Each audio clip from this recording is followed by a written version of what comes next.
Hello, everybody. This is Martha Alter Hines with Living the One Light.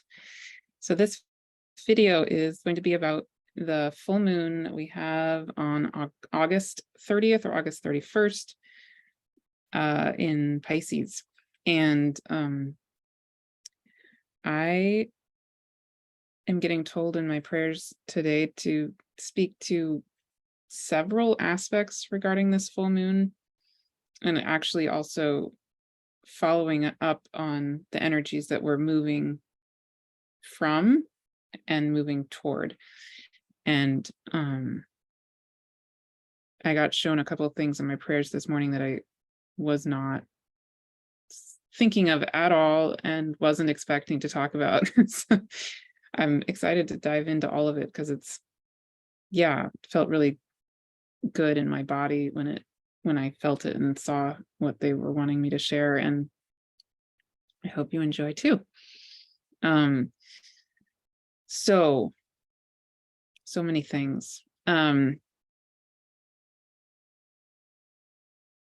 on a basic level, this full moon is going to be at 7 degrees 25 minutes of Pisces, opposite the sun at 7 degrees 25 minutes of Virgo. And the first thing when I was looking at this full moon a few weeks ago that stuck out to me about that's really significant is that 7 degrees of Pisces, which is where the full moon is going to be, is exactly the degree where Saturn recently went retrograde. So this year, Saturn entered Pisces, which was, a big deal in March of 2023. I think it was March 7th-ish. And Saturn goes relatively slowly, so it's going to be in Pisces for 2.5 years. So it's a big energetic deal that Saturn is in Pisces, period. But what it's doing this year in 2023 is it's only going to 7 degrees of Pisces, and then it went retrograde, and now it's currently going retrograde still and sitting at around 4-ish degrees of Pisces. By the full moon, it'll be at 3 degrees of Pisces. And then it's going back to 0 degrees of Pisces, and then it's going to go direct. So any of these, the area of 0 to 7 degrees of Pisces is being visited by Saturn 3 times this year. So that's a big deal in and of itself. And when we have this full moon sitting at 7 degrees of Pisces, right where Saturn just went retrograde not very long ago, it's like shining a light on that area of our solar system and of ourselves, right? So if you have something around 7 degrees of Pisces or Virgo or Sagittarius or Gemini, but in particular Pisces, that's being highlighted so strongly this year, but also in this full moon in particular. And any themes that maybe have been coming up for you around the areas of your life or your journey related to those degrees of Pisces or the other mutable signs, etc., probably are, they're in this journey of being worked with and highlighted and given that strength and that holding, that yin holding of Saturn. And now the full moon is there shining a light on all of that. And I would say, just bringing a lot of attention to it internally, externally, all of the above. And Saturn will be very, very close to the full moon at 3 degrees of Pisces when that moon is at 7 degrees of Pisces. So the Saturn plays a big, big, big, big role in general in this full moon. And I want to drop more into that in a minute. I'm just naming the astrological components, and then I'll drop into what's really wanting to come through regarding all of it.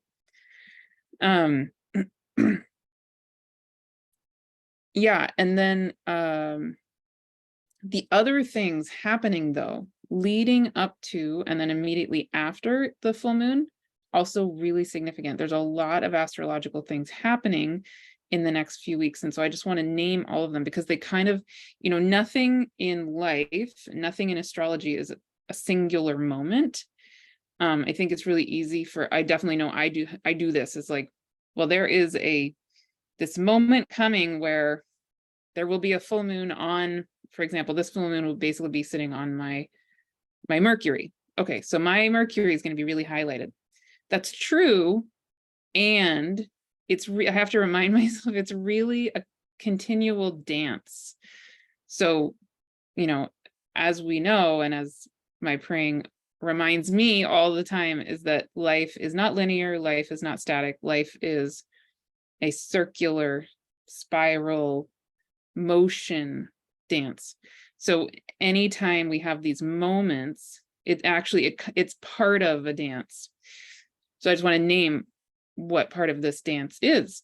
And also I will then back up to how some of the energies we've been moving through play into all of this in a really beautiful, important way. So the full moon itself is on August 30th or 31st, depending on where you are in the world, 2023. But a week before that, Mercury is going to go retrograde at 21 degrees of Virgo. So a lot of Virgo energies are starting to come into play because, well, first of all, the sun is moving into Virgo, which is how we're having a full moon in Pisces, because the sun is going to be in Virgo. And Mercury has been transiting Virgo, but it's going to go retrograde in Virgo.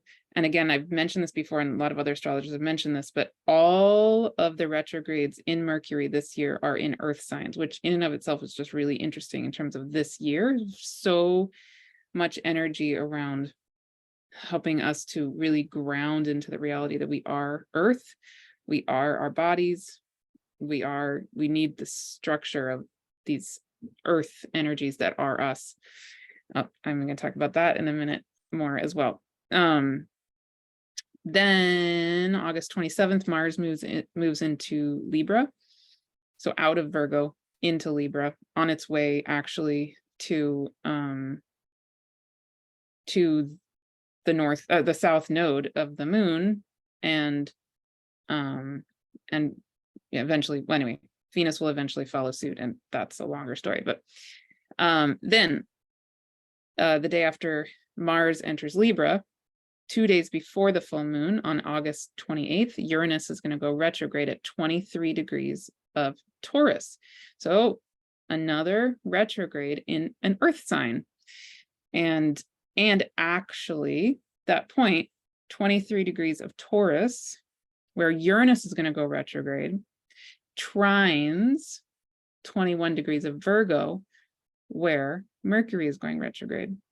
So the energies of these earth energies of Uranus and Mercury are really strongly in connection. If that makes sense.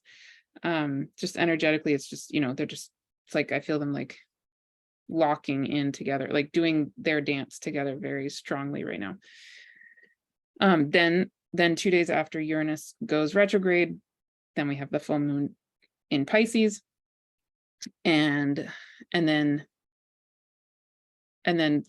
4 days later, after the full moon on September 3rd, Venus is going direct. So it's currently going, as I'm making this video, it's currently going retrograde in Leo. Venus is going retrograde, and it's in that underworld, depending on how you think of Venus. It's either in a metamorphic underworld journey right now, or it's in an Inanna underworld journey, or all of the above, or something else, or whatever. But anyway, Venus is having a very significant journey right now.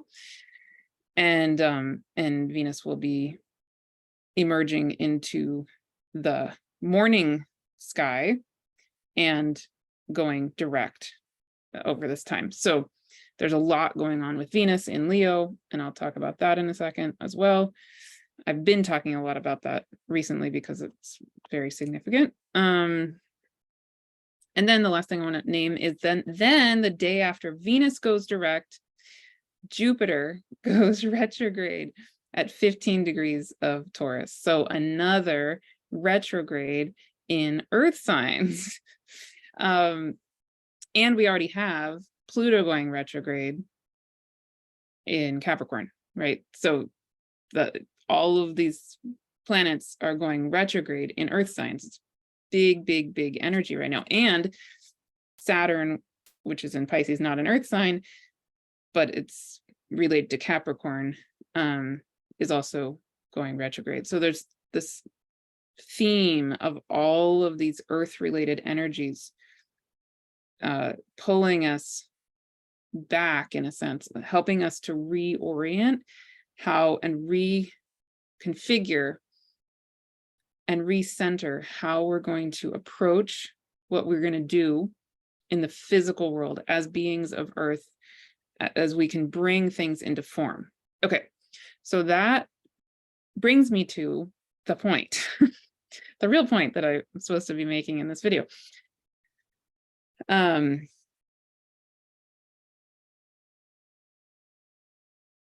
Okay. Yeah, so how to articulate this in human words. So what I'm getting brought back to in my praying today is a couple really key things. One is, as we move out of the Leo energies into the Virgo energies, like when the sun basically moves into Virgo, and then, you know, we're kind of, our energetic attention gets more drawn into the Virgo energy.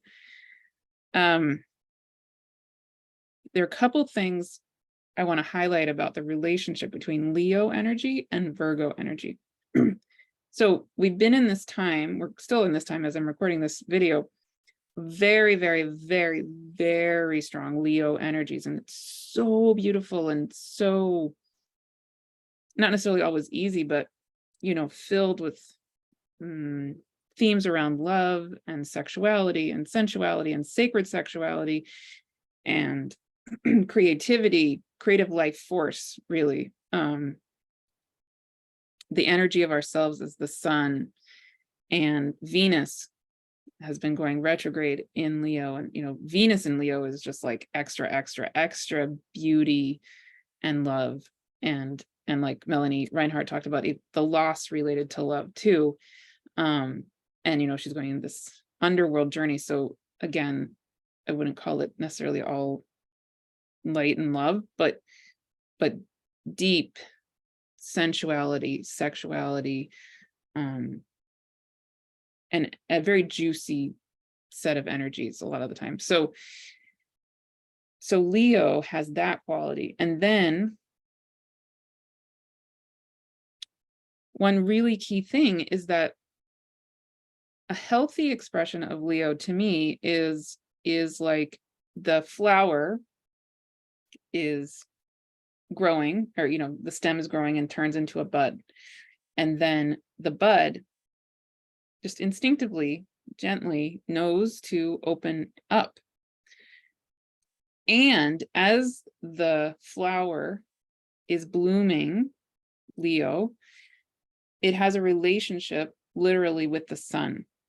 So kind of the height of the most beautiful, positive, whole energy of Leo for me is an image or the feeling in my own body of us each being this beautiful manifestation of the divine that is that fully open flower, or sometimes closed flower too, but, you know, that feeling of I am a magnificent creation of the divine, literally, because we each are. It's true.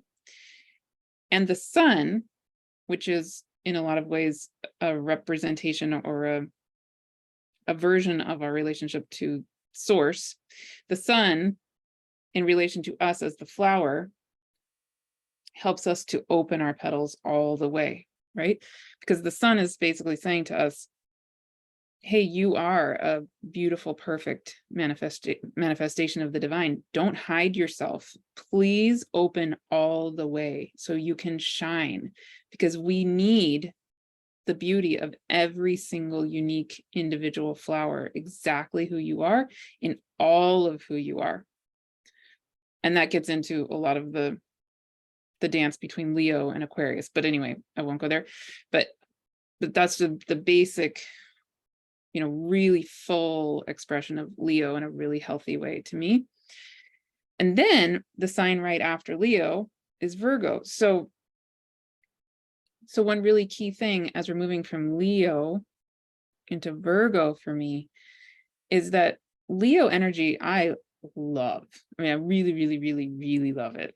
And it makes so much more sense to me that I love Leo, because I've recently learned, through Kaylin Castell, my Venus overtone is a Leo cycle, and we are now entering a Leo cycle, and my Venus return cycle, actually. So my natal Venus is in Aries, but the meta goddess overtone for me is Leo. And anyway, that just feels so good and true for me. So I love, love, love, love, love Leo energy. I also have very strong Virgo energy. My moon is on my ascendant in Virgo, among other things. So my identity is absolutely very, very, very tied to the Virgo energy. And I love both. But the relationship between Leo and Virgo essentially is that if we are in that fully manifested, really healthy expression of Leo energy, that's great and beautiful. And if we stay there only and just have it be all about me, me, me, and I'm beautiful and I'm a magnificent being of the divine, there's nothing exactly wrong with that, but it can get out of balance to the point of being egotistical or narcissistic, right? And so Virgo, it's like Leo energy kind of having a way to channel itself and be of service. So the Leo energy is beautiful in and of itself, and yet it really is here to be of service in some way, Virgo. And so what I'm feeling in myself, in my body, especially as we've had this Venus going retrograde, is that we get this time of really feeling, what is it to be this gorgeous, masterpiece of the divine? Like, what is that Leo energy in me? And I can just enjoy it and feel it. And then after a while, the point is really to then also be of service with it, not just stay there in the me, me, me energy. And when I personally make that shift from the Leo energy into this Virgo energy, one thing that can happen is in the Virgo energy, we can become selfless. Like we can, when we enter into that Virgo energy, we are then entering into the dance between Virgo and Pisces. And both Virgo, I have very, very strong Virgo and Pisces energy, extremely strong. That's probably the strongest set of energies in my chart is Virgo and Pisces. My moon being in Virgo on my ascendant, my sun being in Pisces on my descendant. So I was born on a full moon in Virgo, opposite of this full moon in Pisces, in other words. And I was born right as the moon was rising, right? So anyway, I'm very, very, very strong in this Pisces and Virgo energy. And something about the dance between Virgo and Pisces, both of those energies can be related to, in a sense, self-sacrifice and martyrdom, even, especially the Pisces. So like, in other words, we can go, like in Leo, we could become out of balance and become a little too egotistical. But when we move into Virgo, we can we bring in the Pisces energy, especially, we can lose ourselves. So it's like, we don't want to go to one extreme and we also don't want to go to the other extreme. And And so in my praying today, one of the key messages they wanted me to share is, even as we then move into the Virgo and Pisces axis, we still are Leo. That's what they were saying. The fuel of who you are and what you're doing on the planet and what is going to fuel you to be of service still is Leo. In other words, they were saying, don't let go of the Leo. Let it fuel the Virgo and the Pisces, right? And the everything. So it's just like, so Leo is related to the sun. And if we think about the sun for our solar system, it is what everything revolves around and what is fueling, literally, certainly life on Earth. And I don't know enough about life on any other planets to be able to speak to that, but certainly at the least, there's a gravitational pull that from the sun, which is what everything in our solar system is rotating around, right? So maybe if we just stick to life on Earth, the analogy you can feel it in your body. Yeah, so what they were showing me this morning is that even as we move into that Virgo Pisces axis, still this the engine, our engine needs to be the Leo energy. And it's a sustainable sun light energy that doesn't drain us, we don't need to be martyrs. We should, please don't. I've been there, done that. Probably you have too, because lots of us, if you're drawn to listen to my videos, you're probably very empathic and all of that, right? So we can tend to be, those of us who have very strong Pisces, Neptunian energies, definitely probably have known ourselves to give ourselves away in a sense. And that's not the point here. That's not the goal. So, so yeah, for me, but I think this, I know they were saying it's a universal thing too, is that the fuel of being of service is that just ever-present Leo sun, solar fire energy source itself. And that doesn't stop. So even when we move into the Virgo, we're still doing Leo. We're always doing all of the energies, everything. But they were saying in particular, still keep this flame going of that divine sexuality, all the things I talked about in the recent videos. If you want to listen to the New Moon in Leo video, I talk a lot about that in there. But anyway, I think that you get that point. So that's the relationship between Leo into Virgo. And then similarly, the last point they're wanting me to make is about Pisces energy. And the opportunity and the need also with all of these very strong earth energies right now, all these planets going retrograde in earth signs, and with Saturn in Pisces conjunct this full moon in particular, but in general, Saturn being in Pisces, there are two things the spirit world is wanting me to say about the Saturn in Pisces and then related to all the earth signs. Okay, so I'll start with the earth sign thing.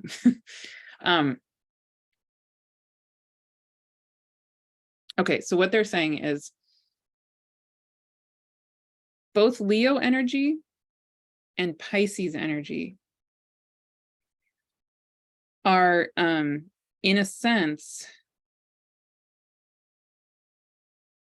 energetics that fuel things, or that, so Leo energy is this fuel that I was just talking about. It doesn't have a form in and of itself, typically, right? It's fire. And Pisces is ether. It's called a water sign, but it's also really kind of ether. It's very ethereal. It's not really fluid. Cancer energy is more fluid, like brooks or like running water. And Scorpio is a different thing, but I won't get into that right now. But Pisces energy for me is ether.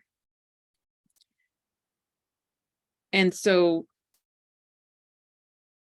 just like Leo energy is beautiful in and of itself, so beautiful in and of itself, it then can pair with, for example, Virgo energy in this really beautiful way to become of service here on Earth. And we can do something with that. We can channel that Leo energy really beautifully through the Virgo energy, for example. Okay. So similar, very, very similar with Pisces energy. Pisces energy in and of itself is pretty ethereal. It's literally ether. And it is the energy of the all that is, which again is so incredibly beautiful. And in and of itself, it's not necessarily going to create form. So what helps Pisces energy create form is both its relationship to Virgo, again, being of service, like being a temple. I in myself, because I have such strong Pisces and Virgo energy, I often feel like when I'm channeling, it's really, I'm the temple, the Virgo, I guess you could call it priestess. I don't necessarily totally relate to that word, but for lack of a better word, my moon and my ascendant in Virgo, definitely I feel like this earth temple to the divine. And then my Pisces energy can channel through the Virgo structure of the temple that is me, which feels so easeful and beautiful and helpful to me. It helps me feel grounded even though I have so much Pisces energy, so much Neptunian and Piscean energy, both my sun and my Mercury in Pisces, and very strong placement of Neptune and et cetera, et cetera. So even though I'm very Neptunian Piscean, I also feel very grounded. I also have my Jupiter in Taurus, probably helps too.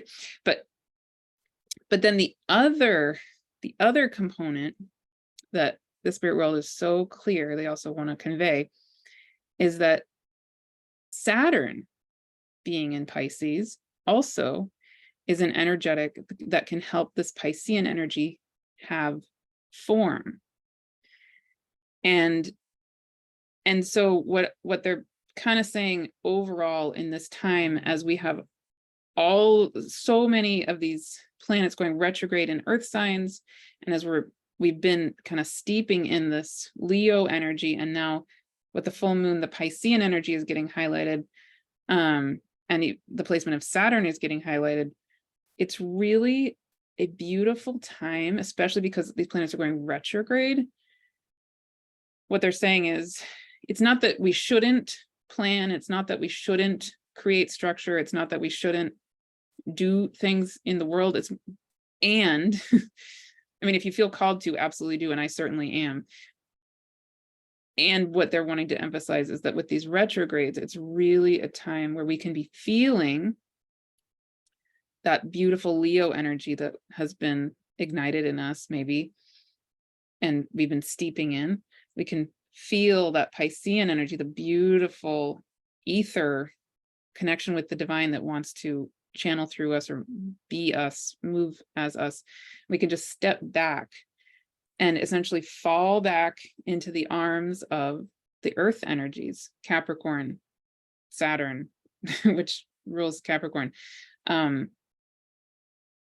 Virgo, and Taurus, and just relax and be held by the earth, essentially.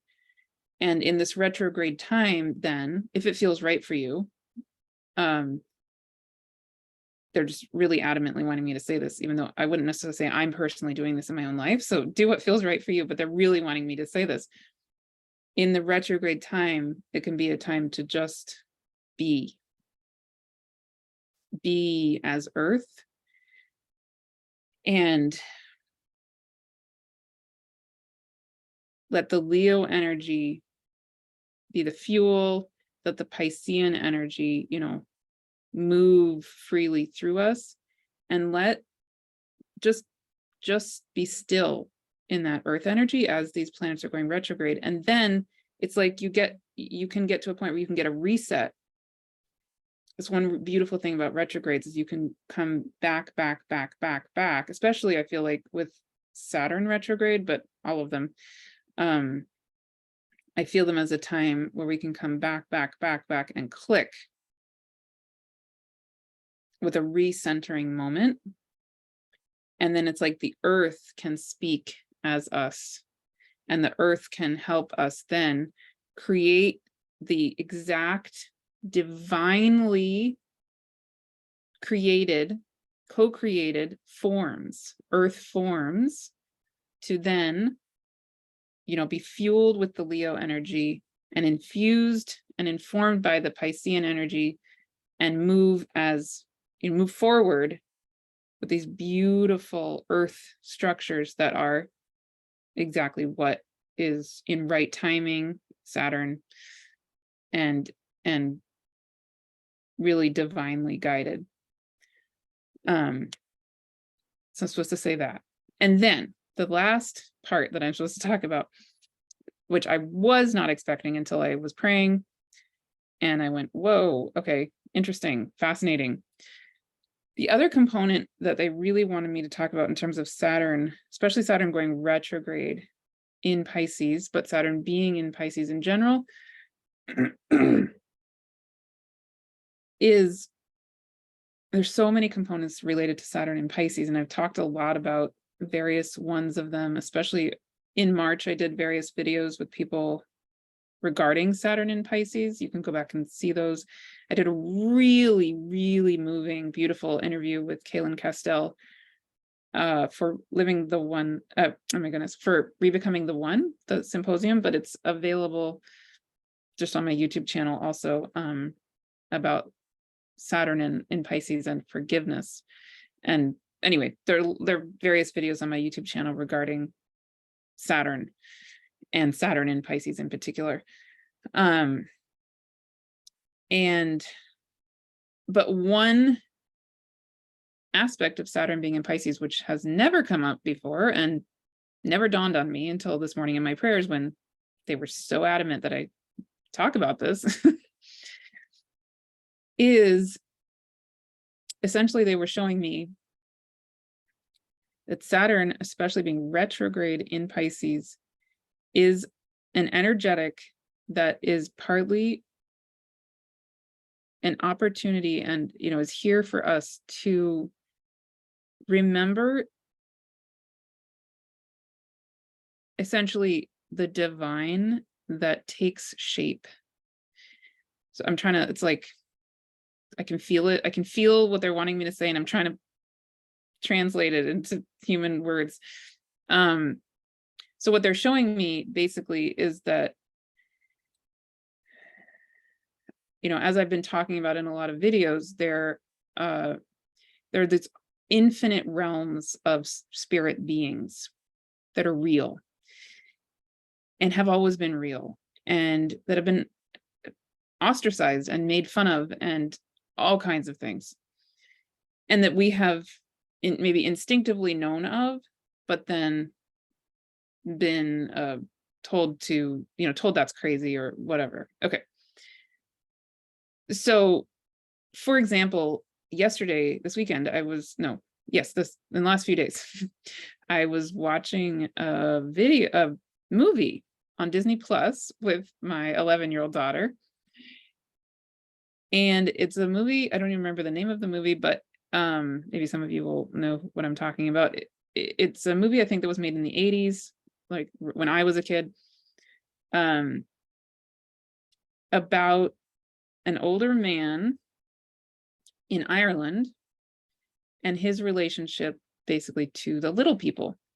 And so this movie was made 40-ish years ago, and it was so interesting and so sad to me, but also kind of inspiring to watch this movie, because the storyline essentially is that this older man has this very real relationship with leprechauns and or little people. I don't know if I would really call them leprechauns, but anyway, little people.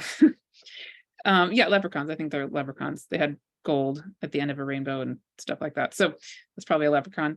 And he goes into their world and he has this adventure with them, and all these things happen. Okay.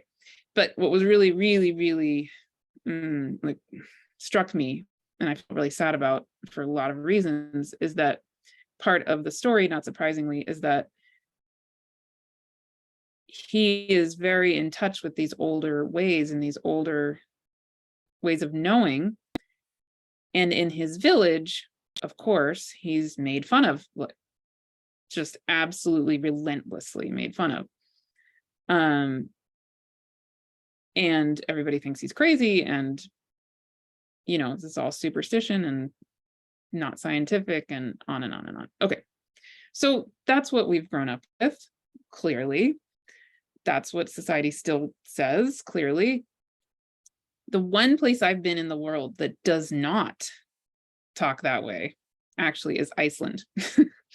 And I don't know, maybe some of you watching this are in Iceland. Maybe you live in Iceland. Maybe you're from Iceland. So correct me if I'm wrong. But when I was in Iceland, one of the things that I loved so much was that the Icelandic government takes elves so seriously that they create ways for the highways, the roads, to go around areas where elves are known to live, like for real. This is true. So, and I saw a version of elves that I've never seen anywhere in the world in Iceland so strongly, and many, many, many other kinds of earth beings there, really profound and beautiful. And Iceland is the only place in the world I've ever been, and I've been to a lot of parts of the world, where people believing in elves it's not that everybody believes in elves, for sure, and definitely people laugh about it, but a heck of a lot of people seem to take it actually seriously, for real, seriously. And Iceland also, again, I'm not an expert in Iceland, and anybody correct me if I'm not correct on this, but Iceland is one of the people typically who live in Iceland have a pretty, relatively, compared to lots of other parts of the world, like where I live, people tend to have a relatively close relationship with the land and have lived with that land for a very, very, very long time.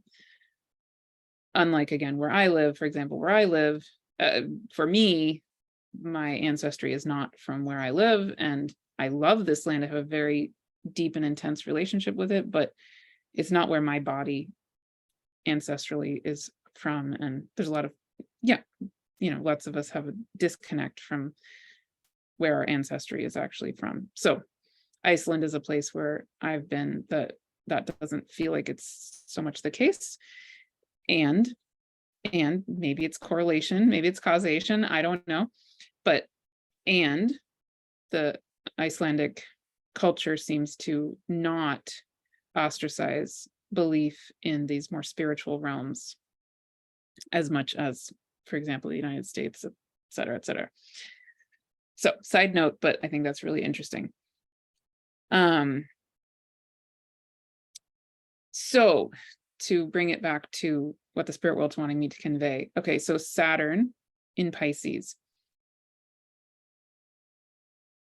What they're basically saying to me and wanting to say through me is that this time of Saturn being in Pisces, especially going retrograde, is an opportunity for us to remember our relationships with the spirit, the forms of spirit that we have forgotten and been told to forget, and been told is not real, and been told is, we're crazy if we believe it, et cetera, et cetera. So I say a lot more about this actually in the video I did a weekish ago about the Spirit Allies series that I'm starting this month. Actually, next Friday, August 25th, will be my first of 4 months, first of 4 gatherings where I will be channeling various spirit beings who are wanting to speak through me, who I have a very deep and strong relationship personally with. And so you're very welcome to join that. We have a really wonderful group of people who has joined, and I talk about this more in that other video, but it's really important to me. I feel a very strong push from the spirit world to be sharing about these things. And now it's clicking with me. Why? Because the Saturn in Pisces, the way that they were showing me the Saturn in Pisces as being an opportunity for this remembering. I get it now, why it's maybe coming up in this timing. And I feel kind of trepidation around it. Like I feel nervous. I feel like I want to go really carefully and slowly, but maybe that's part of the Saturn energy actually. So maybe it's okay. Yeah, but anyway, as part of my caution, I'm doing this in a paid closed container because I want it to be very, very sacred and contained in a way that I can be more clear, will be really, really respectful of these beings and these earth and spirit realms. But I would love to have you be part of it, and it's not very expensive. So please join.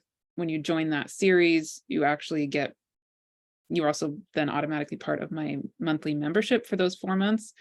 And you actually get a total of 4 gatherings per month that you can come to for free when you're part of that series. So there's more information. I'll put the link here. But the first live gathering, which also will be recorded, is next Friday, August 25th. And and then we'll be meeting for a total of 4 months. And again, I would love to have you be part of it. And then the very last thing I'll name is that registration is officially open for the Infinite Soul Wisdom Astrology 101 course. I will make a separate video about that course, and please feel free to join it.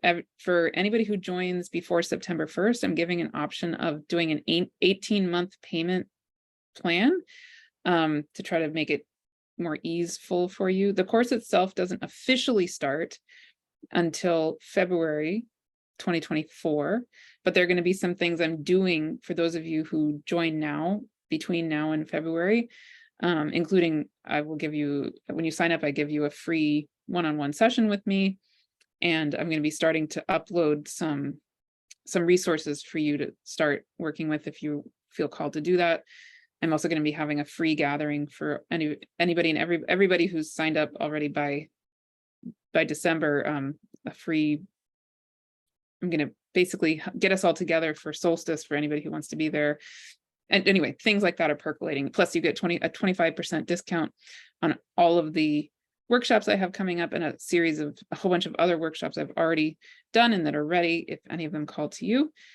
I have a workshop planned with Daniel Sowelu on September 30th / October 1st on the Shiva Shakti asteroids. I'm really excited about that. I'll be meeting with him this Friday, and we'll make a video talking about those asteroids and actually about the upcoming eclipse season with those asteroids. I'm really looking forward to that. You're definitely welcome to join that workshop. And if you join the Astrology 101 course, you get a 25% discount on that workshop.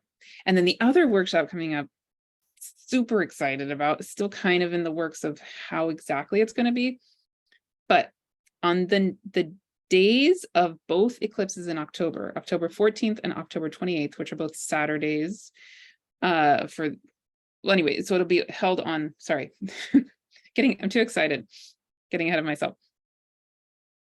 For those of us in certain time zones, depending on where you are in the world, there's going to be a 2-part workshop that I'm going to be doing with Chris Skidmore. And the two parts will be on the days of each of those eclipses. For some of us, it'll be on the night of those Saturdays of the eclipses. And for those of you in Australia, India, etc., it'll be the next morning, you know, the Sunday morning of the eclipses. So Chris and I are still kind of percolating on exactly how this workshop is going to take shape, but essentially, just to give you a little taste, we're going to be focusing on Eros, Psyche, and friends. So we're going to do a deep dive into the astrology and the astrology, the astronomy, and especially the mythology related to the divine feminine and the divine masculine through the lens of Mars and Venus, but also through the lens of Eros and Psyche, as we, you know, to help us deepen into and get different nuances as we're moving through these eclipses, which are with the nodes being now in Aries and Libra, ruled by Mars and Venus. So we'll say more about that as we plan it more clearly, but I just wanted to name that is coming, and it's going to be really, really powerful. We're doing this on the eclipse days. Yeah, I can't wait. So both of those things are just really, really exciting. And again, you get a 25% discount if you have joined the Astrology 101 course. And just as a reminder, the Astrology 101 course is going to have 4, at least, might be one more, but at least 4 amazing guest speakers, who are Heather Ensworth, Julia Balaz, Kelley Hunter, and Chris Skidmore, who I'm doing the eclipse workshops with. So yeah, Chris will be doing a monthly mythology deep dive in that course. And then Heather and Julia and Kelley will each do guest speaking times with live Q&A and that kind of thing through the course. But there's more information about the course with the link in this video. And if you're interested in the course, but don't feel ready to sign up right this second, please fill out this form that I'm also putting with this video, and just let me know that you're interested so I can kind of keep track of who's interested. That's really, really helpful. If you've already filled it out, then I already have that, and I'll be in touch with you very soon. But again, if you sign up before September 1st, you have this option of an 18-month payment plan. And it's really helpful to me to have people sign up now, because then I know for sure, you know, who is interested and is a definite sacred yes.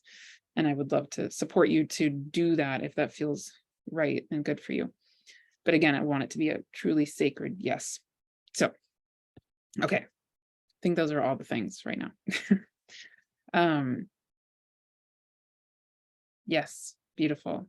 I hope you've been having a really healing time as we've been moving through this Venus retrograde. It's definitely been kind of an up and down emotional thing for me, but overall really, really, really, really, really beautiful. And like I talked about in the last video I made about Venus, just me talking, I am really resonating with the whole idea of this being a metamorphic underworld time. That's absolutely how it's feeling for me. And if you're interested in hearing more about that, go back to that video. But yeah, beautiful. Okay, I hope you're doing well, and we'll talk to you soon. And sending you a lot of love.